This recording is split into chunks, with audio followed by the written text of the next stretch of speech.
Hello guys, এখন বাজে রাত 2:30। আর এই দেখো আমার সোনু পাপা 2:30 সময় কি করছে। তো হ্যালো গাইস, এই দেখো রাত এখন 2:30 বাজে। আর আমরা মা ছেলে কি করছি দেখো। পাপা বলো, সবাইকে বলো যা রাত 2:30টার দিকে আমরা গল্প করছি।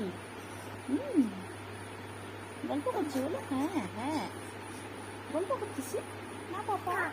হাত খায় না, হাত খায় না। সবাইকে বলো দেখি গল্প করতে আসো রাত 2:30টার সময়। আসো আসো আসো, কে কে গল্প করবে রাত্রিবেলা? হ্যাঁ আসো আসো, কে কে গল্প করবে রাত 2:30টায়?